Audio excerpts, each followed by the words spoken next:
Magandang umaga dyan sa mga followers natin na nakikinig sa talk natin.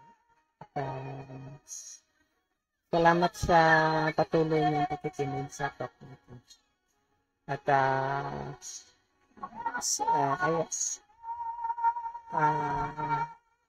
ginagawa natin ng paraan na gawing simple yung yung talk na to na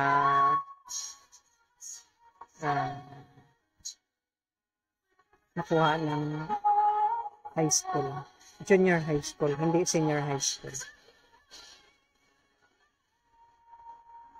Pero bago lahat, magpasalamat muna tayo sa mga tao na Pinoy na naging daan na tuloy-tuloy itong talk natin. Dahil sa inyo, ginamit kayo ng Godhead na tuloy itong talk natin. So, minsan nagtaka kayo bakit inuulit ko yung talk ko dahil sa minsan pag pinakinggan ko yung mga talk, may mga sinasabi akong hindi pang high school. Masyadong siya. Parang iniisip ko na alam nyo na. Para sa mga high school dyan. Pero alam ko hindi nyo alam. Kasi yung mga taong in-expect natin na makikinig yung alam mo yung andyan na sila sa bahay. Alam mo simple yung bahay nila. Laging ginagawa nila is day in, day out. Baka nasa labas sila. Minsan yung iba baka nasa squatter pa nakatira. So, wala kang in-expect na may mga libro sa bahay, nagbabasa sila. Minsan walang internet sa bahay nila na makatiyempo lang sila. Alam mo yung pinakamababa. Ang pwede palang elementary yung audience natin. Pero parang hindi yata pwede kasi yung elementary nahihilig sa video yan. Minsan pag tinignan ko yung mga pinapanood ng mga bata na video is parang wala rin kwenta minsan. So ito dahil audio to para sa mga nag-iisip ng content. So simplihin natin hanggang makakaya natin sana i-guide tayo. Okay, yung requirements natin para sa mga nakikinig is isa lang po. Nakikita niyo dyan, forgiveness.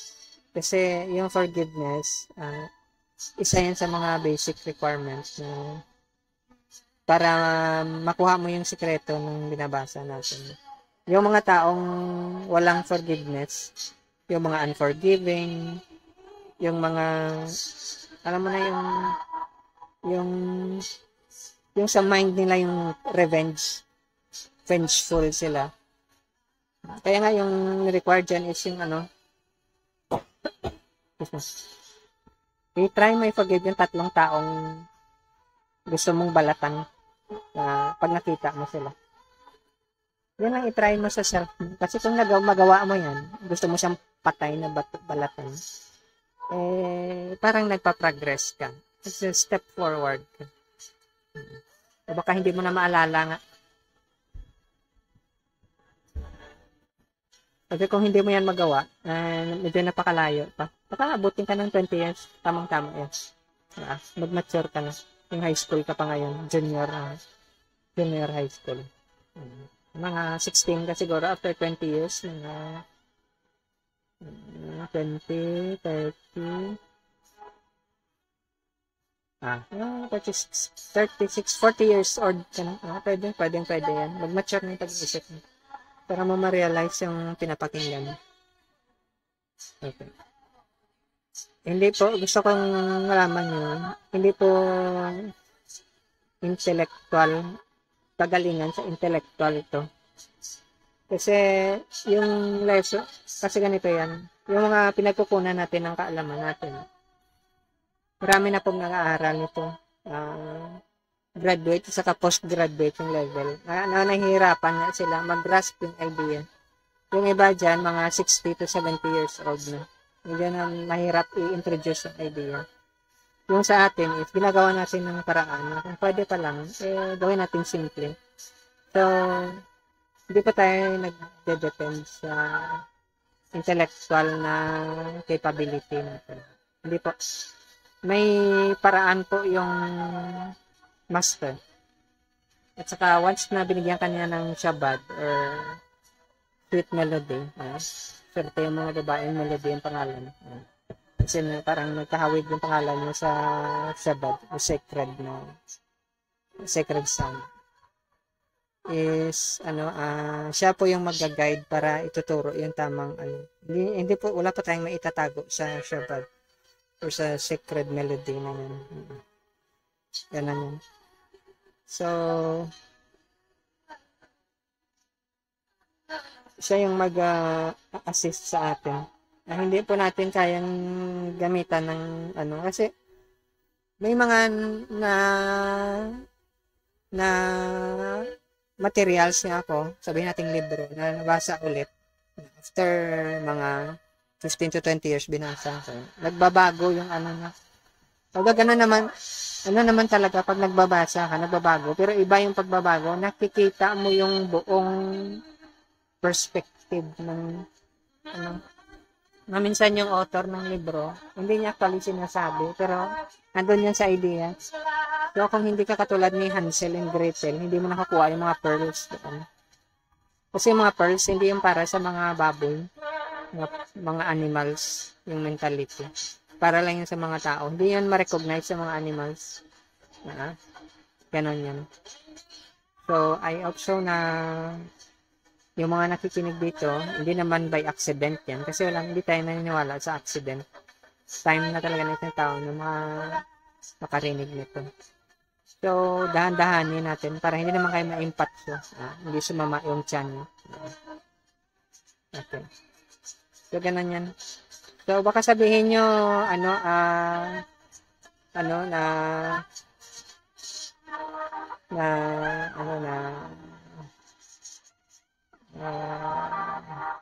kailangan natin ng mataas sa qualification or kailangan natin napakarami nating i-memorize na libro. Hindi po.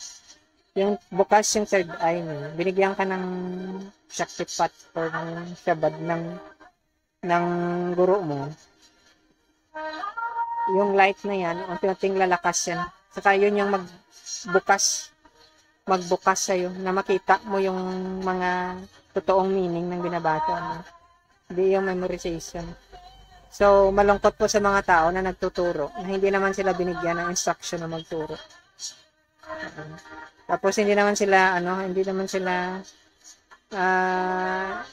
sila guided. Ganun yun.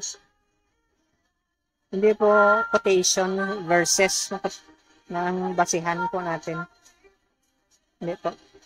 Third eye, pagbukas ng third eye po. Kasi yung 666 na seal, babasagin niya ng Shabbat or sweet melody para magbukas yung third eye. Pag hindi pa nabasag yung 666 na seal, sarado pa yung third eye. Kahit na gamitin mo, kahit gumamit ka pa ng mathematics yan, kahit gumamit ka pa ng kung ano-ano, o anong klaseng appeal. O baka sabihin mo kamag-anak mo si prophet, si saint, hindi po yan. Yung third eye lang po talaga. Kasi yan lang yung identifying marks ng mga membro ng federasyon, ng mga marites dito. Ni Marintes. Sila lang. So, ituloy pa natin yung usapan natin. Ito yung mga magandang marites naman. Na once na nabuksan, nabigyan ka ng buhay kasi walang kabuhay-buhay pag nasa material world. Napapagod ka lang. So, pinagagawa mo. Hanggang sa maiinis ka, baka mag-spill over yung inis mo sa ibang tao. Gawin mo silang alibay, excuse. Kasi sila yung dahilan ng problema mo, sila yung dahilan ng galit mo. Gusto kong i-remind yung audience natin, yung galit, yung irritation, o ano man yung frustration mo sa ibang tao, hindi po sa kanila galing yun. Sa iyo po galing yun. Kasi yung emotion po, yung choice, hindi po galing sa ibang tao. Pag sinabi mo sa ibang tao galing, na-irritate ka, nagalit ka, may ginawang masama yung isang tao, kaya nagkaganyan ka, ibig sabihin, nasa victim mentality ka. Losers mentality. Kahit anong successful mo sa material world, popular ka, famous ka, marami kang pera, magaling ka sa business, manager ka, ano pa dyan, Kahit ka na organization. Nasa failure mode ka. Victim mentality ka. Kasi akala mo sa iba nang gagaling emotion. Hindi po sa iba nang gagaling emotion. Built-in po yan sa'yo. Ang emotion mo. Yung pagmamahal, yung galit, yung irritation, sa'yo po galing yan. Mali po yung mentality na yan. Kaya nga hindi ka mahil-hil dahil in denial ka na yung choice galing sa'yo, hindi sa ibang tao. Alam mo, sabi nila, kahit maputol man yung parts ng katawan mo, sabihin natin huwag lang yung ulo mo. May choice ka pa rin kung anong gagawin mo sa mundo. Hindi na i-curse mo yung nangyayari. I-curse mo kung yung gamit. I-curse mo yung mga mali. Alam mo yung mali na ginawa ng iba tao. Hindi. Ikaw po.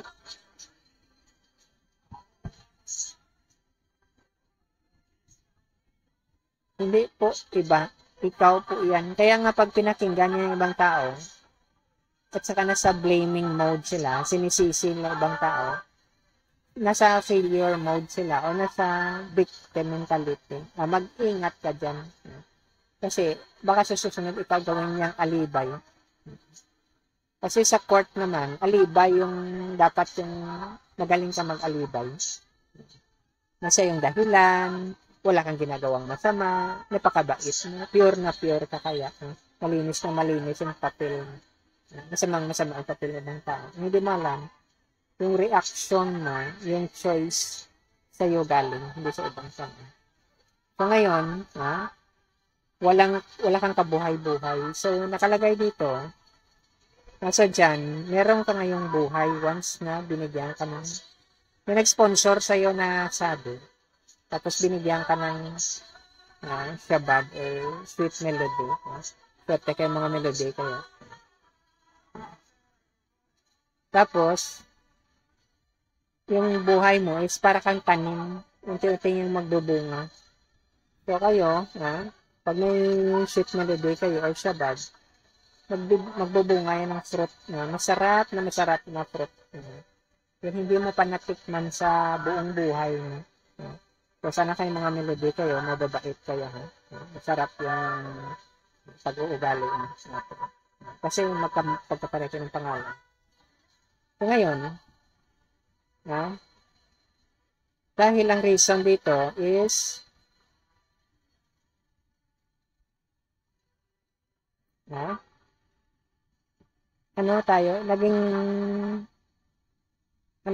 naging produkto na tayo, gawa na tayo sa kamay ng Godhead. Kung ano yung ginagawa ng Godhead, yun yung nangyayari sa buhay natin. Binabago. According sa Ephesians.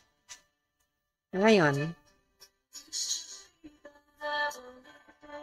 yung sinabi ko last time, masayahin ka.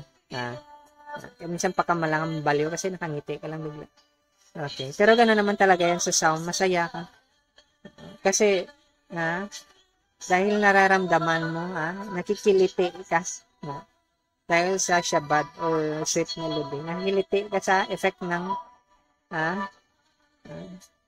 music of the sphere na yun. Ganon yun. Parang kuryente ka. Ganon yun. So, ngayon, ang ano ngayon dyan is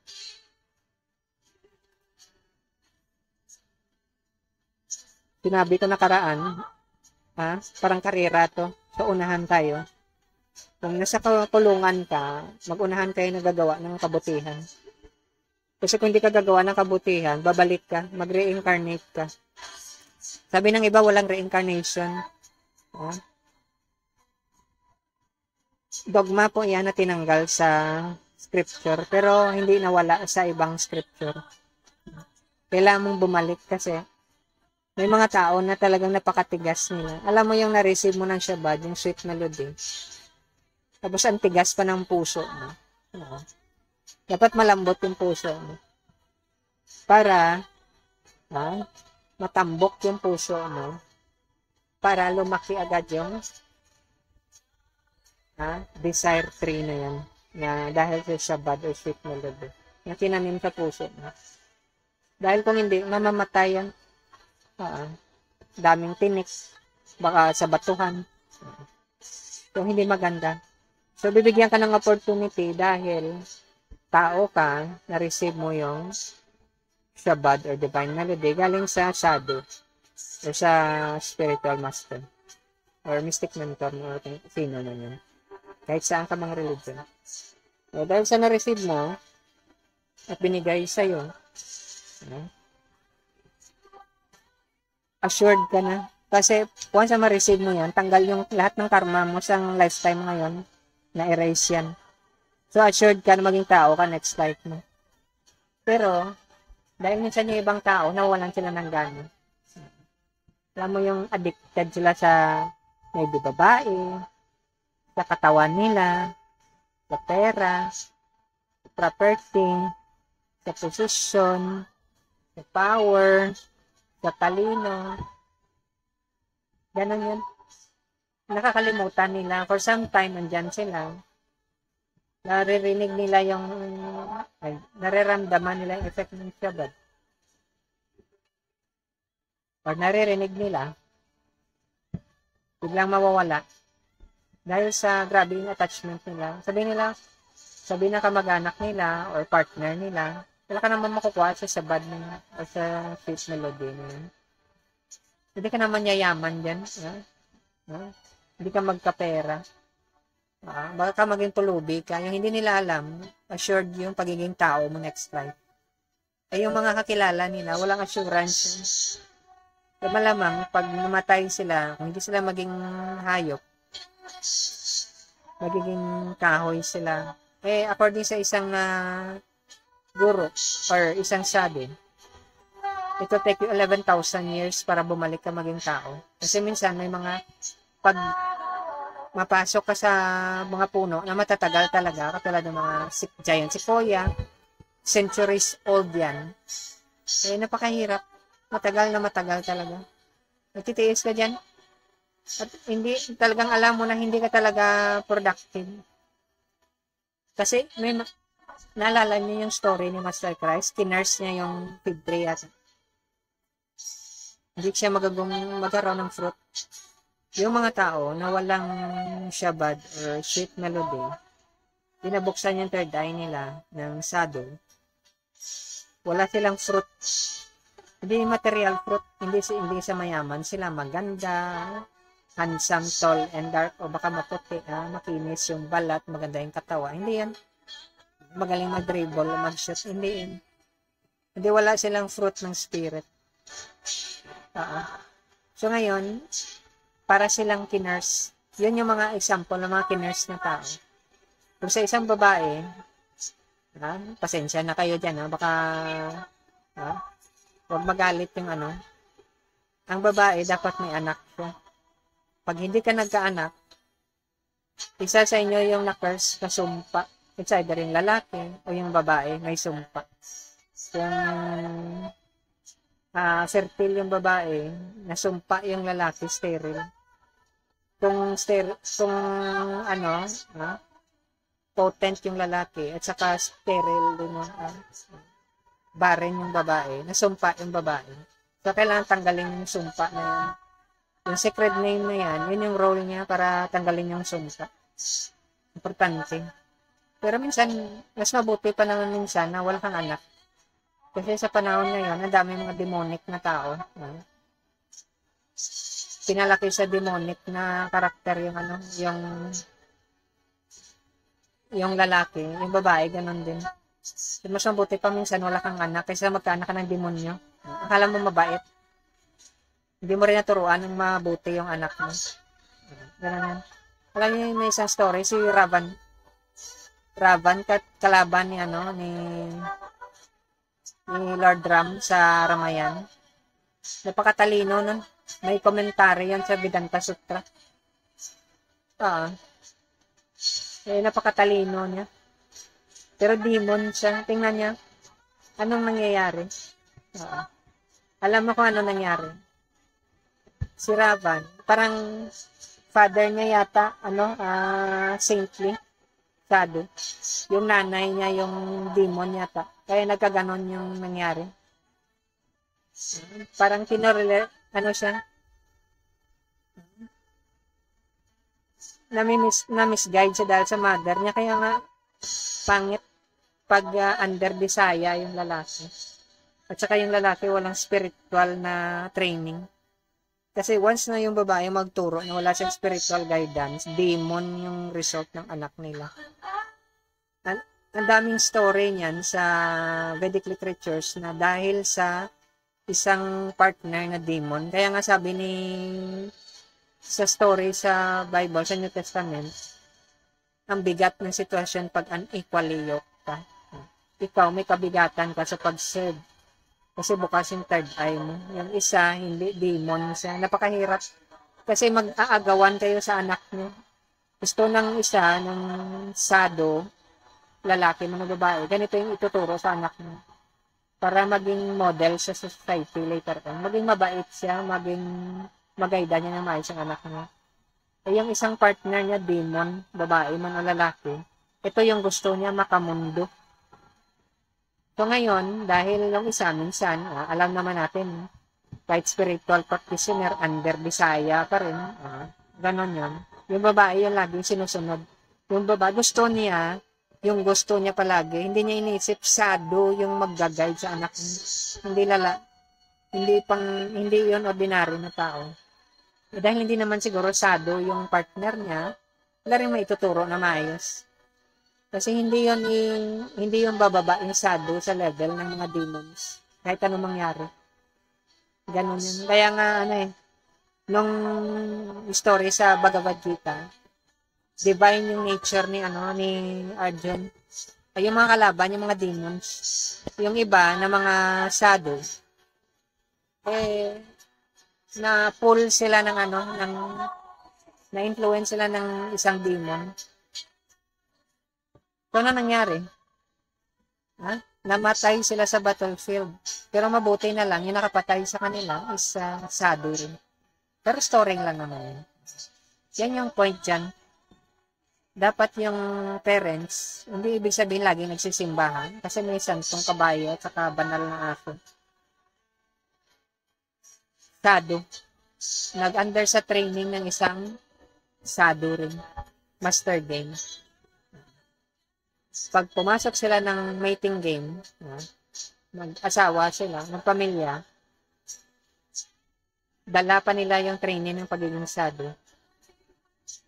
Kung wala kang training, demon yung orientation mo, walang mabait na demon.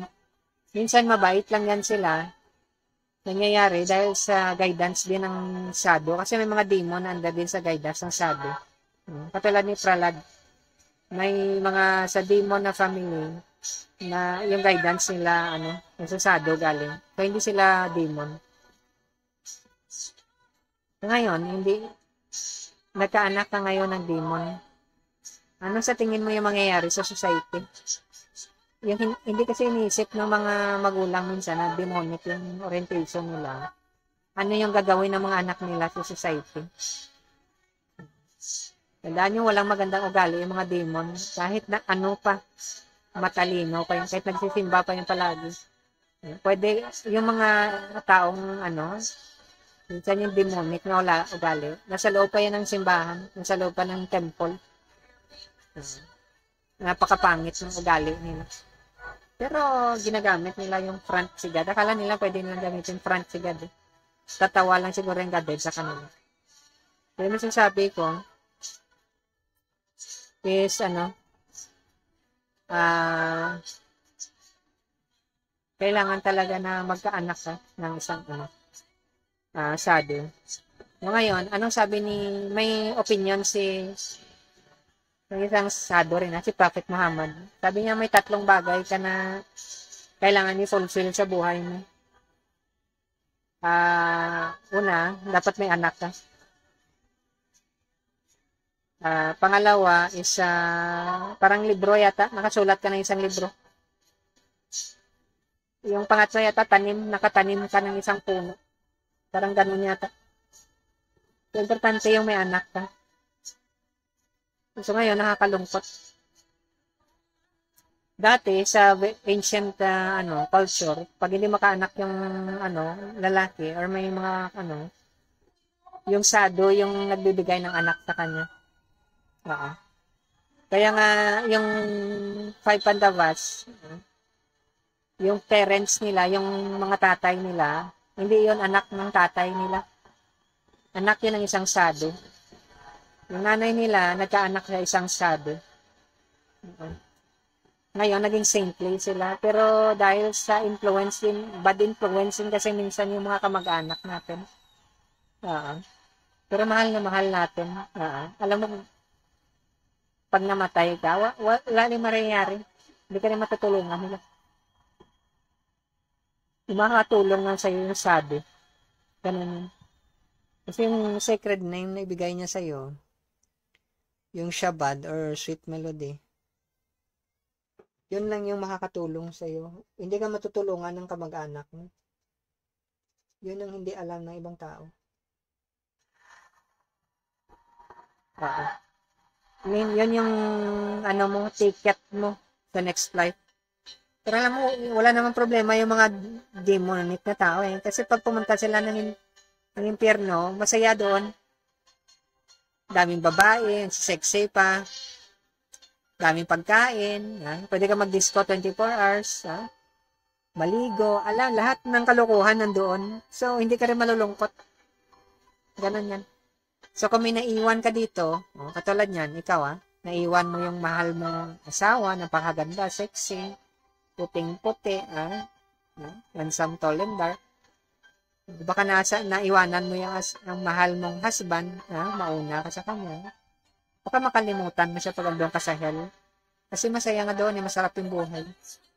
Kaya nag-iisip siya sa'yo, nakalimutan mo siya. So, ganun yun. So, next dito is, once na ma-open yung third eye mo, yun nag-umpisa yung buhay mo. So, ngayon, kailangan mo maghanap ng ang tawag nila sa Sanskrit is sadhusanga or satsang. Kailangan mong hanapin yung mga taong katulad mo. Huwag mong hanapin yung mga taong hindi mo katulad. Kaya sa pagmamarites, para updated ka, hanapin mo yung mga galing talaga magmarites. Mga katropa ni Tess. Kasi kung hindi ka, mahuli ka sa balita, hindi ka mag-enjoy. Hindi mo alam yung bagong chismis sa showbiz, alam mo. Anong pinagagawa? Ang pinakamatinding showbiz yan is yung Raslila, yung nakipagsayaw si Krishna sa mga gopis sa hating gabi, pulmon yata. Sila lang. Ang daming chismis yan.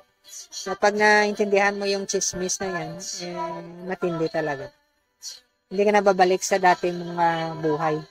Yan. Kaya mag-isip ka. So, tuloy-tuloy yung pagsamahan.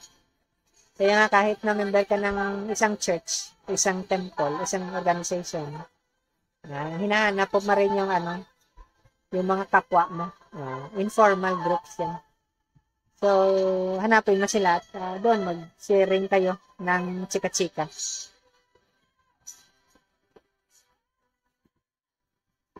So, ngayon, ano yung ginagawa nyo dyan sa satsang or association nyo? Yung ginagawa nyo dyan, kung saan mo kayo magkikita, is mag-uusap-usap lang naman kayo. Pero ang purpose nun is para tanggalin yung mga nakasanayan nyo. How to succeed in pagmamarites. Yun yung pag-aralan mo dun. Paano ka maging successful na marites?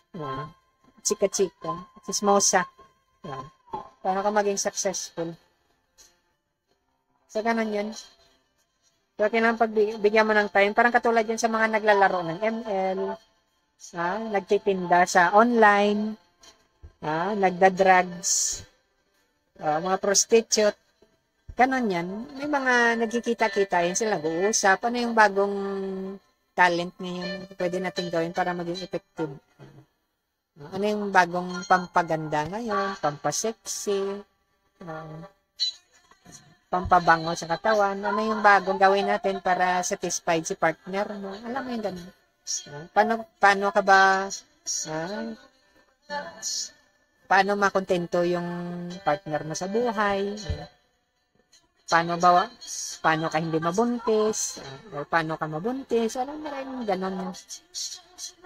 Kasi may experience ako niyan dati. Actually, hindi sila mabuntis. Ang tagal-tagal na. So, kaya naawa nga ako sa kanila. Pinuntahan ko, kinausap ko. Sabi ko, ano ba talaga yung problema? Nagpa-check na ba kayo sa doktor? Nagpa-check naman, parang okay naman daw. Pero hindi mabuntis. Sabi ko, ganito yung gawin nyo. Naisip ko lang, once na mabuntis yung babae, magbabago yung ugali niya. Nagbago nga yung ugali niya. Nagkaanak siya. Hindi niya na ako pinansin. Sabi ko, buti pa pala kung hindi ka nagkaanak eh. Mabait ka pa. Makaibigan. Alam mo yan minsan, pag may pagkain sila, namimigay. Nung nagkaanak na, hindi na maalala, wala na. Hindi na kami nagpansinan. Pag nagkikita kami, wala na. Parang wala lang. Nobody. Sabi ko, buti pa. So, yun yung nangyari. May mga ganong klaseng tao na alam mo yung hindi mo naman hindi niya alam na supposed to be lalaki yung circle mo ng friends. Kasi dahil sa mga kaibigan mo, nakakaroon ka ng idea, nadagdagan yung kaalaman. Pero dahil ayaw mo naman, sige lang. May ganun yung nangyari.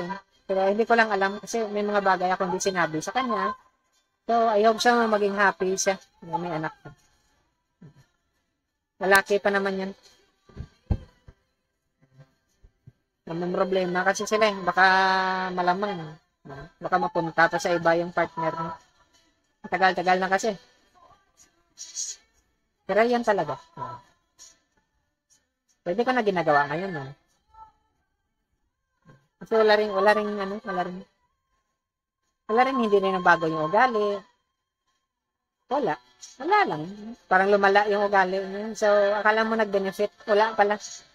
Lalo naging demonic yung ugali. So, ikaw yung, parang nangyayari, ako pa yung naging kasalanan, bakit pumangit lalo yung ugali niya.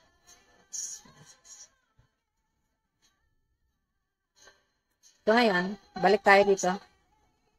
According sa Corinthians, bagong tao ka na.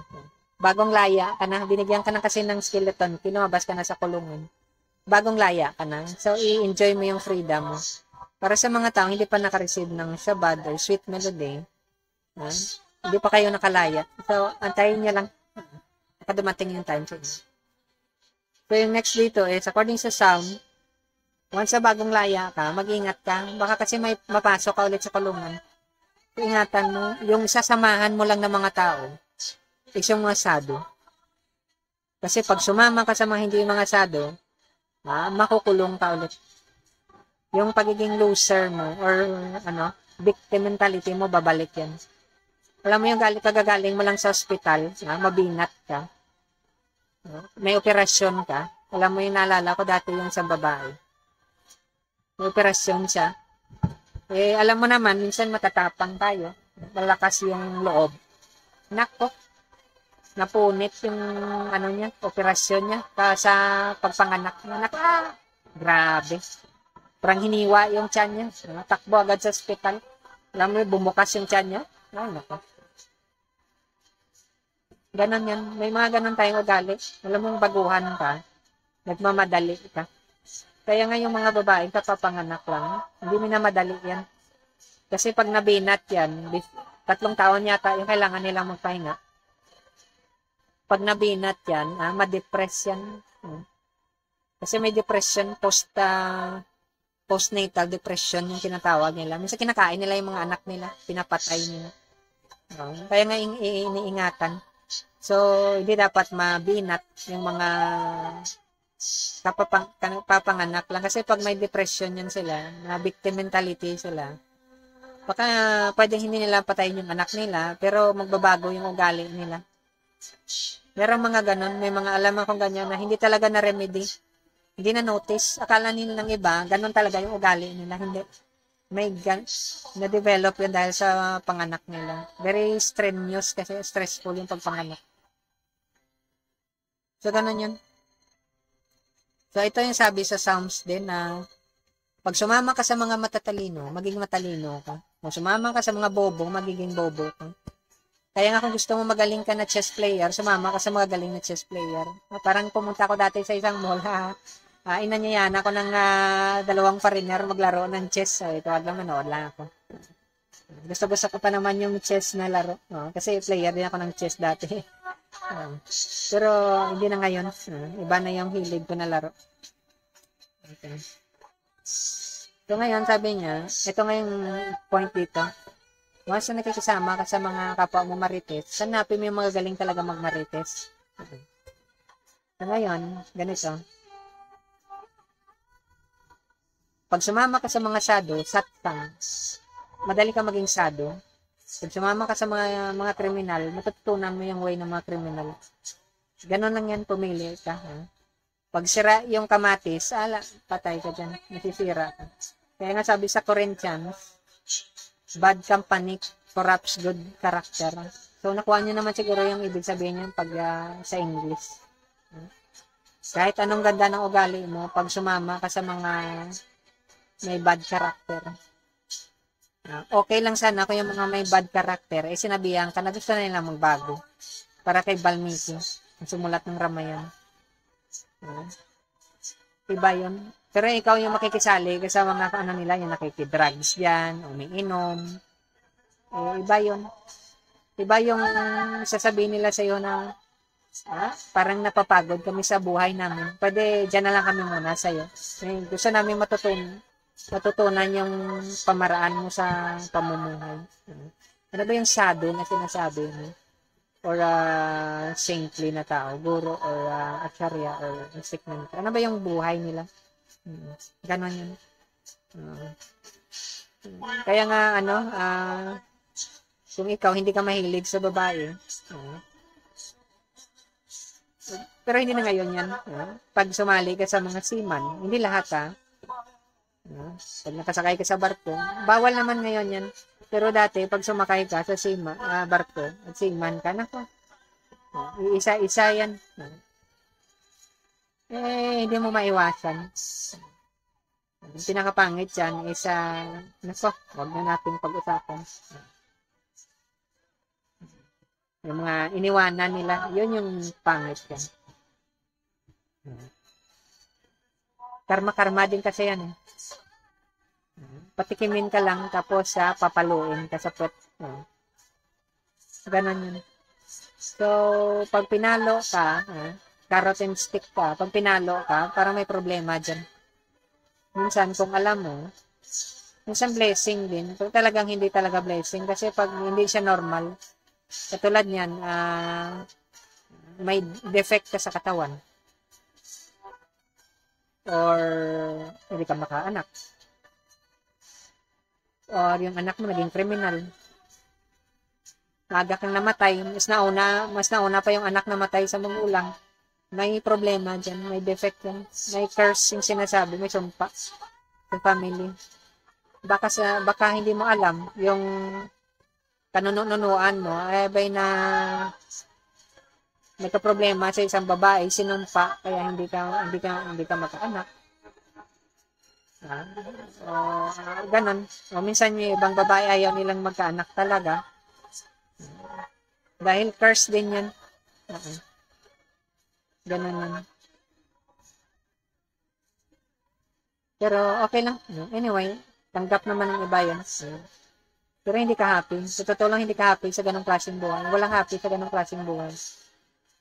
Hindi naman talaga masaya yung buhay sa mundo. Tinatry lang natin maging happy, pero yung happiness wala dito sa mundo. Pag na-receive mo lang yung sabad, so saka ka lang maging happy.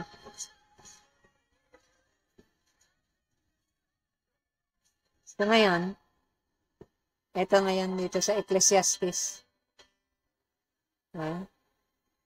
Lahat ng bagay maganda sa tamang oras.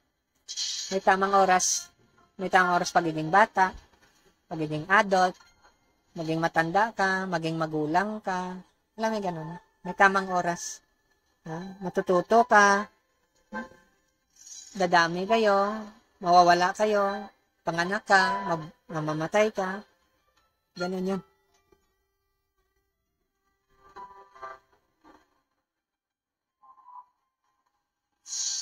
So, ngayon,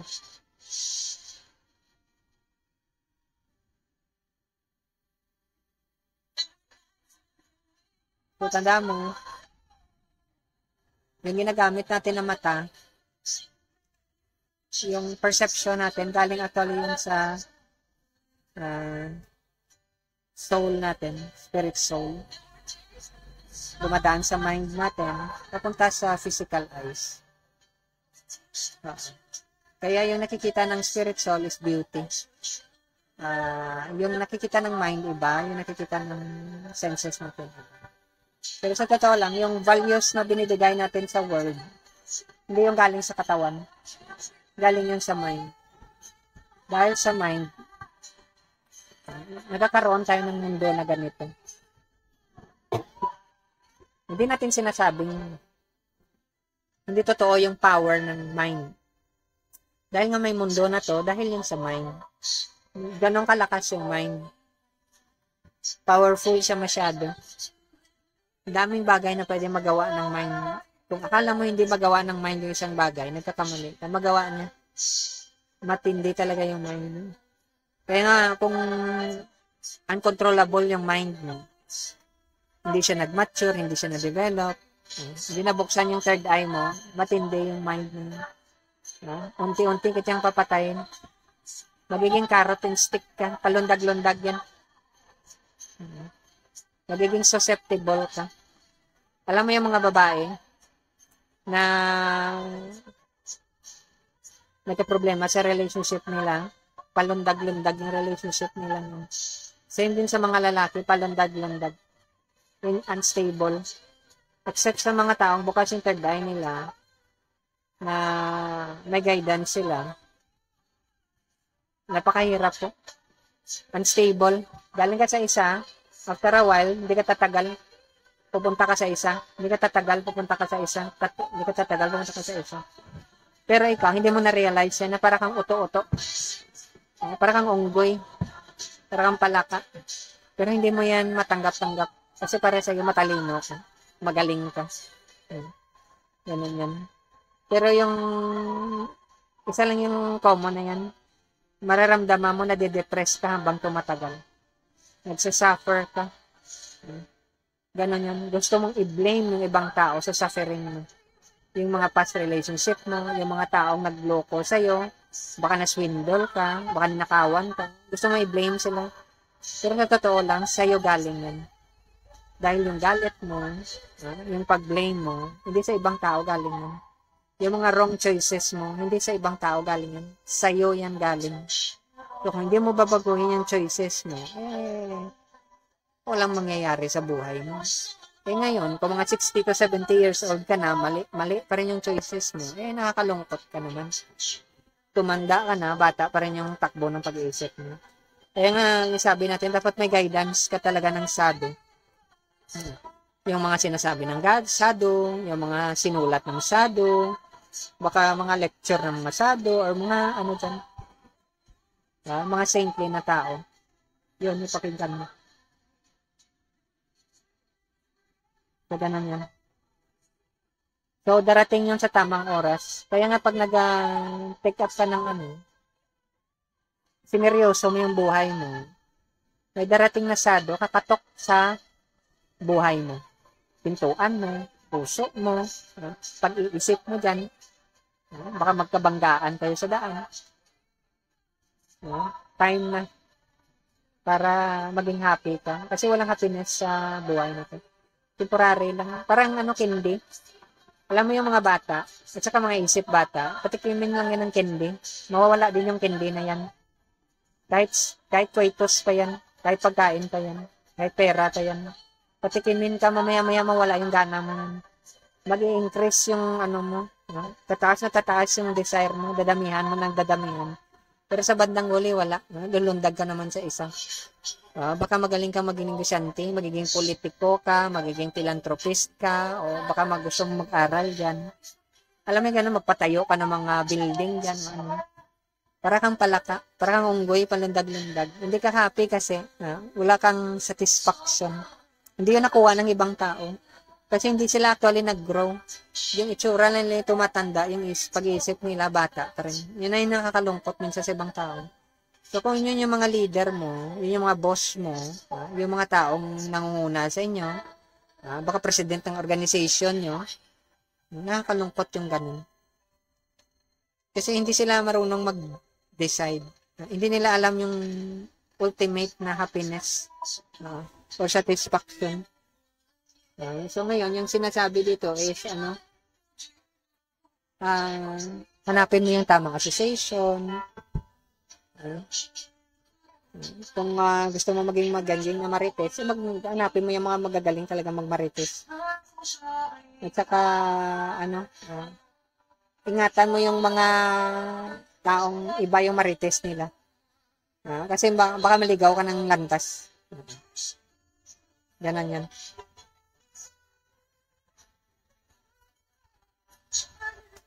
Ganon yan. So ngayon, ang ko lang is maging careful tayo sa mind natin. Very powerful yung mind, tandaan natin. Hindi natin sinasabi na pag i-deny mo yung mind, wala na yung mind. Hindi. Nagkaroon tayo ng physical universe dahil sa mind natin. Choice ni Adam yan. Sinusunod pa rin natin yung kanan. Dahil sa kanya, the first na person, nag-decide tayo na magkaroon ng physical world. So, pag tinamaan ka dyan ng hampas ni, ng ibang tao, baka sinampal ka ni Maya sa pagbumuka, masakit talaga yan. Dahil sa power din ng mind mo. Kasi ikaw yung nagbigay ng kapangyarihan sa kanya. Kaya nga sabi sa Bhagavad Gita, i-withdraw mo yung power ng mind pabalik sa soul. So, kung wala kang shadow, makikipaglaro ka sa mind mo. Huwag kang makipaglaro sa mind mo. Hindi mo kaya si mind mo. Dami nang nag-try niyan. Bumagsak. Nag-fail sila.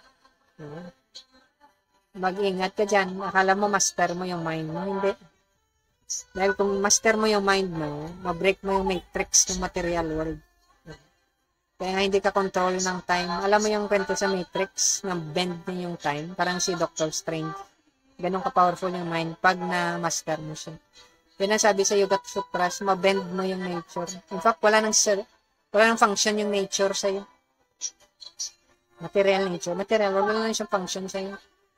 Magiging servant mo. Kaya nga yung isang mystic perfection is ma-bend mo yung matrix. Hindi ka kayang gawin ng ibang tao yun. Kaya hindi sila pwedeng manirahan sa ilalim ng dagat kasi hindi na-bend yung matrix.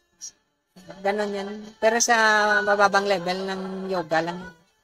Yung sinasabi natin dito mataas kung uri, hindi mo kailangan yun. Ang kailangan mo lang, yung shabad or sweet melody. Hindi si melody yung kaibigan niya dan. Ibang melody ito. Baka maganda yung melody na kaibigan. Hindi naman. Iba to. Ito yung shabad na galing sa binigay ng shadow na kailangan mong itago sa puso mo. Pwede mo rin itago si melody na kakilala mo dyan. Bala ko. So, pero yung ito lang, para matulungan ka ng shabad na withdraw yung power ng mind.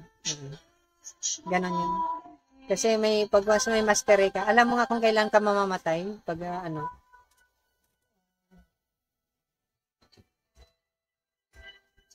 alam mo yung, pag anda na yung shabad sa'yo, nag-mature na, yung sweet melody din sa puso mo, naging desire free na siya. Alam mo yung time ng death. So, prepared ka. Yung ibang tao, hindi nila alam eh.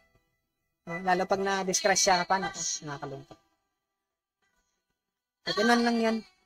So, sana, alam nyo na importante yung satsang. Association ng mga sadhu. Association ng mga nagmamarites. Kasi para updated ka naman. Kahit sa stock market, dapat alam mo yung mga, alam mo na, yung mga trending ngayon dyan. may insider na ano ka. Para kang si George Soros. Okay. So anyway, thank you sa time niyo, Ma'am Shiba, she's ladies ni Red, Ate Miranda at Kabata. Once na na-receive niya yung Shabbat, yung sweet melody na yan, ingatan niyo. Kasi lang yun way na ma-control niya o ma-master yung mind niya.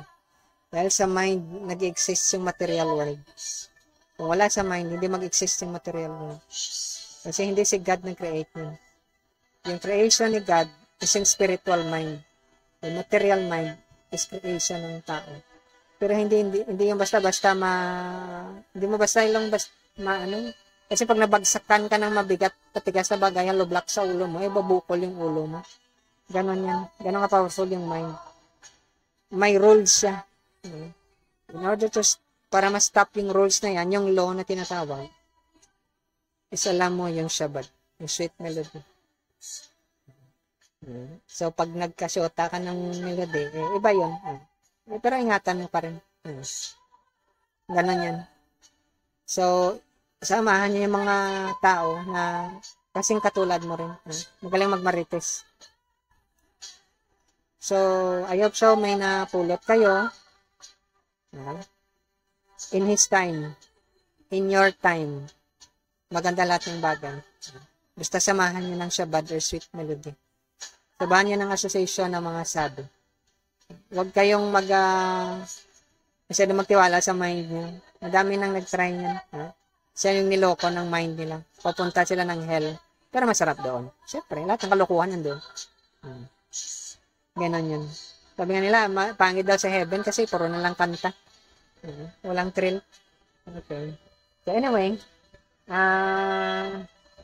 walang coincidence. So pag kayo nakikinigan nito, I hope so na makuha nyo agad yung point.